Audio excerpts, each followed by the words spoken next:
Karnataka state वक्फ board में chairman Mohammad Yusuf के इंतकाल के बाद दोबारा इस खाली जगह को पुर करने के लिए इंतखाबात का सिलसिला चल रहा है। इस मामले में रीजनल कमिश्नर के तरफ से काम चल रहा है। उसी सिलसिले में जो है एडवोकेट रियाज जो हैं पहले बार काउंसिल के रुकन थे, लेकिन पिछली मरतबा उन्हें नाकामयाबी हुई। इस वजह से जो रुकन कामयाब हुए थे आसिफ, वो बार काउंसिल में मेंबर बन गए।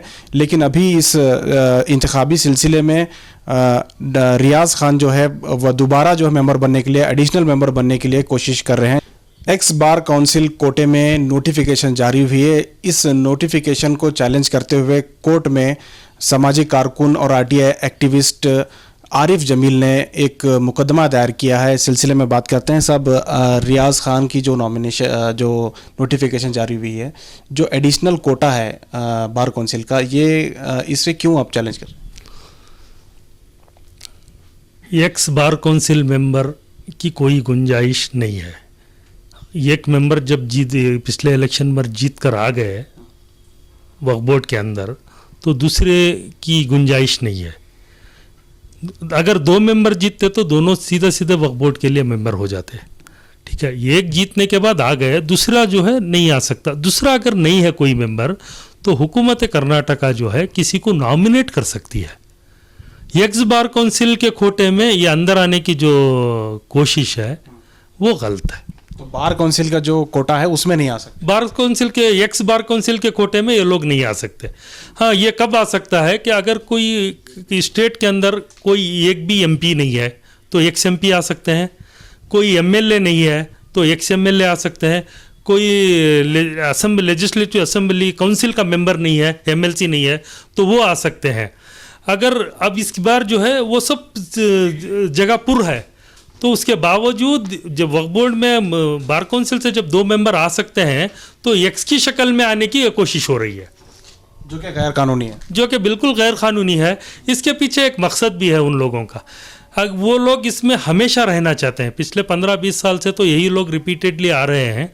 इसके अंदर बहुत सारे अब घोटाले अब रोज़ बरोज़ मंजर आम पर आ रहे हैं। इसके अंदर अनवर मानपाड़ी जी की रिपोर्ट तो आज बहुत ज़्यादा चर्चे में है। इसके अंदर इन लोगों के खिलाफ एलिगेशंस है, इन लोगों के खिलाफ बहुत बड़े बड़े मामले दर्ज हैं। कानून क्या कहता है? एक्स बार काउंसिल के जो मामला है उसमें कानून की क्या राय है? कानूनन एक्स बार काउंसिल मेंबर हर हाल में नहीं आ सकते, जबकि एक ऑलरेडी रहने के बाद ऑलरेडी एक मेंबर है वो आ चुके हैं। तो दूसरा हुकूमत की तरफ से अगर किसी को नॉमिनेट करते हैं तो वो मेंबर आ सकता है। एक्स बार काउंसिल के ज़रिए बिल्कुल आप जैसे ही नॉमिनेशन डालेंगे बस इलेक्ट करके हो जाएंगे। तो ये आसान तरीक़ा है अंदर आने के लिए। तो आपने जो कार्रवाई की है, इससे पहले भी आपने कार्रवाई की थी, अब लगातार ऐसे मामले उठाते हैं, तो ये क्या ख़ास बात है जो इस मामले को आप लगातार इनके पीछे लगे हुए हैं? लगातार अब वक्फ बोर्ड के और रियाज खान के जो है ताल्लुक़ से आप लगातार मेहनत कर रहे हैं। वक्फ बोर्ड जो है वो हमारा अपना इदारा है। इसके अंदर ईमानदार, दयानतदार, जो वक्फ के चीज़ों की, वक्फ की प्रॉपर्टी को अमानत समझकर, खिदमत समझकर करने वालों की ज़रूरत है। अब ये रियाज खान के ख़िलाफ़ जो है बहुत सारे मामलात हैं। हॉपकम्स का मामला, बेंगलुरु का मशहूर लालबाग के बगल वाला मामला, 2 एकड़ 20 कुंटे का मामला जो अरबों खरबों रुपए की ज़मीन है, वो मामले में हाई कोर्ट उनके ख़िलाफ़ मुकदमा दर्ज है। फिर बेल्डली की जो सर्वे नंबर 55 में टोटल 602 एकड़ में 122 एकड़ और 20 कुंटे का मामला है। उसके अंदर एक्स अंडर सेक्रेटरी मंजूनाथ ने उनके खिलाफ हाई ग्राउंड पुलिस स्टेशन के अंदर 2014 में एफआईआर दाखिल हुआ है रियाज खान और दूसरों के खिलाफ। जिसके बाद फिर वो हाई ग्राउंड पुलिस स्टेशन ने उस मामले को सीओडी के सुपुर्द किया हुआ है।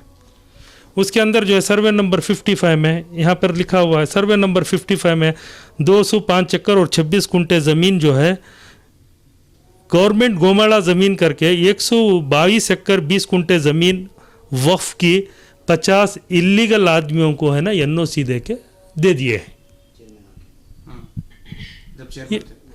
जब ये वक्फ बोर्ड के चेयरमैन थे, तो ये शहर बेंगलुरु के बिल्कुल अंदर जो हज कमेटी के बिल से लगी हुई ज़मीन 602 एकड़ की ज़मीन का मामला है। तो फाइनली आप क्या कहना चाहेंगे इस मामले में? क्या आपको लग रहा है कि दोबारा आपको इसमें कामयाबी मिलेगी? इंशाअल्लाह अल्लाह की ज़ात से उम्मीद है। ये मामले की अगली सुनवाई 23 दिसंबर को है और हुकूमत और court chief justice high court of India Karnataka ने बताया है कि अगर कोई इलेक्शन हुआ, मैं आपको ये पढ़ के सुना देता हूँ। ये जो आपने पहले भी बात की थी कि पर्सनल इंटरेस्ट क्या है करके, इसके लिए court it is stated in the petition that the petitioner has no personal interest in subject matter of this petition, यानी मेरा इसके अंदर कोई पर्सनल इंटरेस्ट नहीं है। फिर उसके बाद एक ऑर्डर हुआ है, we make it clear that even if any election is declared and held for electing a member from the category of sub class 3 of sub class B of subsection 1 of section 14 of Act 1995, the result of the election will be subject to further orders which may be passed in this petition. अगर रियाज खान अब elect हो गए हैं, अगर 23 तारीख को ये फैसला आने के बाद इंशाअल्लाह वो फिर से एक बार नाकाम हो सकते हैं। ठीक है, शुक्रिया। तो आरिफ जमील का कहना है कि कानून के रखवाले ही कानून का उल्लंघन कर रहे हैं और गैर कानूनी तरीके से वक्फ बोर्ड में शामिल होना चाहते हैं। इस पर इन्होंने कोर्ट में अपनी अर्जी दायर की है और इन्हें उम्मीद है कि इन्हें ज़रूर इंसाफ मिलेगा। कैमरा पर्सन समीर के साथ शाहिद काजी, बेंगलुरु।